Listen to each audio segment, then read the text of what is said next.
Hello, it is Nate here. Sorry, haven't made videos in a while. I've just been in college, so I haven't really had a lot of time. But I'm in my dorm right now, so that's why I'm talking quietly. So, yeah, I saw Doctor Strange yesterday with some friends. So I thought I'd make a video on my review when there are spoilers coming. So, stop watching now if you haven't seen the movie yet. So yes, Doctor Strange was a very good movie. It was probably my second favorite movie done by Marvel ever. Number one is Captain America: Civil War. That was very good. Yeah, Benedict Cumberbatch did a fantastic job as Doctor Stephen Strange. He was perfect. I already knew he'd be great because, come on, it's Benedict Cumberbatch. The guy's a legend. He's great. He just did a fantastic job. I have nothing more to say about him because he was just perfect. Oh, and I really liked his look. He just looked awesome. So true to the comics. It was just perfect. I want to get to the Eye of Agamotto in a little bit. But yeah, Caecilius. Mads Mikkelsen is a very good actor. So in terms of Caecilius, when he was talking and his dialogue, he was perfect. He was great. Mads Mikkelsen's very good. But common thread of what Marvel's done with villains is that not many of them have been very good or memorable. But one thing that they just did that was very, very different than other Marvel movies with their villains is that they didn't really get much into his background. Like, they said what happened, but they didn't give us anything to make us feel for what happened to his family or to his loved ones or to him. Just see a guy like him and just think he's a dick. And they bounce back from time to time about, like, oh yeah, he just could have been done better. And, like, if you look at the great Marvel movies, you look at Civil War, who was the villain?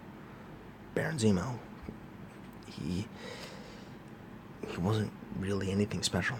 He's just a normal guy with nothing. He could be killed in an instant. He just wasn't great. But that movie didn't revolve around villains. You look at Captain America: Civil War, another movie, didn't revolve around villains.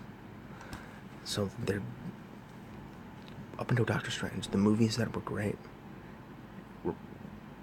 didn't revolve much around villains. Iron Man, but yeah, that didn't have much of a villain either, but that was so great. Avengers was actually a really fantastic movie, which had their best movie villain in Loki. Like, Netflix, that's where their great villains are. Kingpin, Cottonmouth, Diamondback, Kilgrave, they were all fantastic, they were all perfect. But Caecilius could have been, if they gave him more screen time, I think he would have been better. Or showed us flashbacks to his past. Make us feel for him. I would have liked him more. Onto a character now that will be a villain, who wasn't a villain in most of the movie, or in every part of the movie but the end credit scene. Carl Mordo, now gonna be Baron Mordo. He was really good. The actor, can't pronounce his name for the life of me, was perfect. Oh, and let's get into gender bends and race bends. I don't mind gender bends. I don't mind race bends. Unless the actor does a terrible job. If the actor or the actress does a terrible job in a race or gender bend, I'm pissed.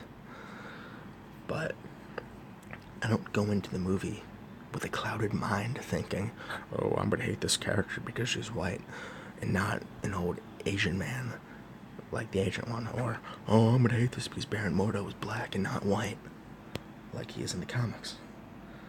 But I just don't think like of that, because I couldn't care less. Unless they do a bad job, then I'm furious. But he was fantastic. He was great. And the end credit scene clearly shows that he's evil, and clearly hints at a sequel coming at some time. And that would be awesome.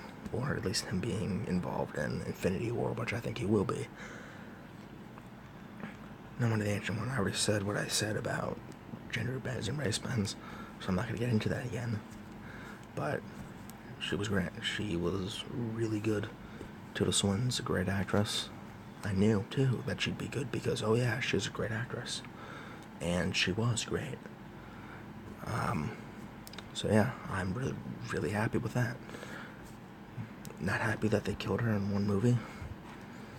I think that could have been done a little bit while later. Maybe like, I don't know, in the comics, how Shuma Gorath was, or possessed the Ancient One or something, and then she ended up dying because of that. That would have been great to see that in a sequel, Shuma Gorath. That would be insane.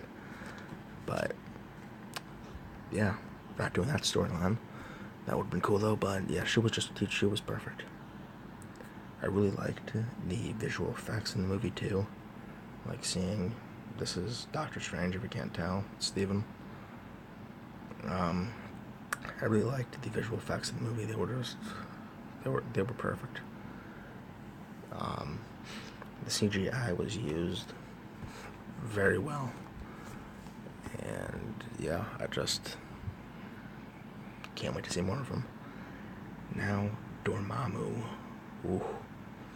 Dormammu. He is one of my favorite comic book villains of all time. He's definitely one of my top 5 favorite villains. He's probably one of my top 3 favorite Marvel villains. And yeah, he was used perfectly. Oh, and for those that don't know, Benedict Cumberbatch provided the face for Dormammu, so he did all like the movements and everything. He didn't do the voice. I don't know who voiced him, but that guy should be given an Oscar. But the voice was just so awesome. But yeah, I think we're definitely gonna see more of Dormammu, especially since in the comics, Strange and Dormammu had a similar bargain.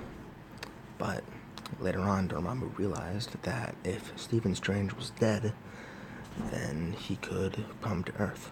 So he's probably going to try to sway Baron Mordo to kill Doctor Strange. Or maybe he already did, and that's why Mordo's out killing sorcerers.